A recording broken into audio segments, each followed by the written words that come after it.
Bem-vindos ao Revise Enfermagem. Hoje, a gente vai fazer uma análise detalhada de uma ferramenta essencial para a saúde infantil no Brasil. Olá! Vamos falar do Calendário Nacional de Vacinação para 2025, né? Exato. É fundamental entender essa fase inicial da imunização. Bom, então vamos lá. Logo ao nascer, né, já começa com duas vacinas importantes, BCG e hepatite B. Por que essa pressa toda? Olha, é uma estratégia de proteção imediata, sabe? A BCG, que é dose única, protege contra formas graves de tuberculose, tipo a meningia e a miliar. Ah, sim. Até uns 30 dias. É para prevenir a infecção pelo vírus logo de cara, especialmente a transmissão da mãe para o bebê. Entendi. Faz todo sentido começar forte assim. Aí, seguindo a linha do tempo, aos 2 meses, a criança recebe um combo, né? Penta, VIP. Isso. A VIP, que é a da poli inativada, Ah, pneumocócica 10 valente, a P10, e a vacina oral de rotavírus humano, VORH. É bastante coisa para um bebê tão pequeno. é sim, mas aqui a gente vê bem a estratégia de proteção múltipla. A penta, por exemplo, nossa, ela cobre difteria, tétano, coqueluche, hemófilos influenza tipo B e ainda a hepatite B. Tudo numa só picada. Muita eficiência. Exato. E a VIP, que é injetável, ela substituiu a VOP, a gotinha, né? No esquema primário, porque é mais segura, elimina aquele risco, mesmo que mínimo, de poli associado à vacina. Ah, importante isso. Sim. E aí, junto com a P10 e a VOR, essas vacinas se repetem aos 2, 4 e 6 meses, justamente para construir uma imunidade bem robusta. Entendi a lógica da repetição para fortalecer. E aos 3 e 5 meses, entra a meningocócica, C.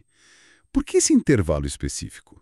Então, a meningocócica C foca numa bactéria bem perigosa, que causa meningite e outras infecções graves. O esquema com essas duas doses, aos 3 e 5 meses, e depois um reforço mais pra frente, Certo. ele visa garantir uma proteção forte e que dure, sabe? Justamente contra essa ameaça num período que a criança é muito vulnerável. Ok. Aí chega nos 6 meses. Além de repetir a penta e a VIP, temos novidades, né? Covid-19, a da variante XBB, e a influenza se for época de campanha. O calendário se adapta bem. Exatamente. Isso mostra como o PNI, o Programa Nacional de Imunizações, é dinâmico. Consegue incorporar vacinas contra ameaças novas, como foi a Covid-19. Uhum. E também responder a doenças sazonais, como a gripe. Proteger os bebês a partir dos 6 meses é um ponto bem chave hoje. Verdade. Chegando perto do primeiro aninho. Aos 9 meses, tem a febre amarela, a FA, essencial em algumas áreas, né? Sim, principalmente em áreas de recomendação. É uma dose importante. E aos 12 meses, um marco. Tem reforços da P10 e da meningo C. E aí vem a primeira dose da tríplice viral, sarampo, cachumba, rubéola. Por que esses reforços são tão importantes nesse ponto? Olha, os reforços funcionam como um lembrete para o sistema imune da criança, sabe? Garantem que a proteção que foi construída não diminua com o tempo, é para manter o nível de defesa alto. Entendi. E a tríplice? A tríplice viral é vital. Sarampo, cachumba, rubéola são doenças muito contagiosas e essa vacina é fundamental para prevenir surtos. Com certeza. Bom, passando um pouco. Aos 15 meses, mais um grupo importante. DTP, que é o reforço para difteria, tétano e coqueluche. Isso, a tríplice bacteriana. Ponto mais um reforço da VIP, a primeira dose de hepatite A e a tetraviral, que aí junta sarampo, cachumba, rubéola e varicela. Essa tetra parece bem prática. É sim, otimiza bastante. Ela combina a proteção da tríplice com a da varicela, catapora, né? Menos picadas para criança. E a hepatite A entra aqui também, protegendo contra essa infecção que é comum na infância, muitas vezes ligada a saneamento. Certo. E para fechar esse ciclo inicial forte, aos 4 anos, tem mais reforços. DTP de novo e febre amarela. E a varicela, que pode ser dada sozinha ou já ter sido incluída na tetraviral lá aos 15 meses. É impressionante a complexidade, né? E quanta proteção se constrói até essa idade. É verdade. Se a gente conecta tudo isso, vê um escudo protetor sendo montado, assim, peça por peça. É um esquema muito bem planejado para proteger a criança bem nas fases de maior risco, construindo as defesas passo a passo. A adesão completa, claro, é fundamental para funcionar. é a base para tudo, né? Exato.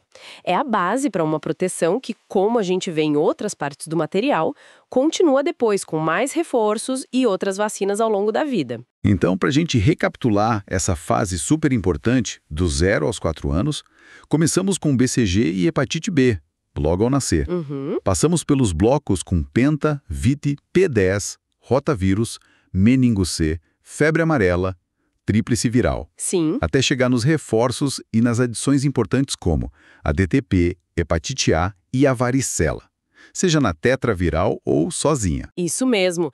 É um retrato da ciência e da vigilância epidemiológica trabalhando juntas.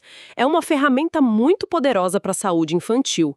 E essa capacidade de ajuste do calendário, sabe? Incorporando vacinas como a da Covid, ou tendo esquemas diferentes para grupos específicos, como a gente vê em outras partes do material, mostra como ele precisa ser dinâmico. Sim, essencial. Bom, e para finalizar, fica uma reflexão, né? Pensando nessa evolução constante dos vírus, das bactérias e nas próprias atualizações do calendário, como, por exemplo, a dose única de HPV para adolescentes ou campanhas mais focadas, tipo a da dengue, que também aparece no material. De que forma essa nossa capacidade de adaptar rapidamente o calendário nacional fortalece a nossa resiliência coletiva contra futuras ameaças à saúde pública? Uma ótima pergunta para a gente pensar. Essa adaptabilidade é, sem dúvida, uma peça-chave para a nossa segurança sanitária.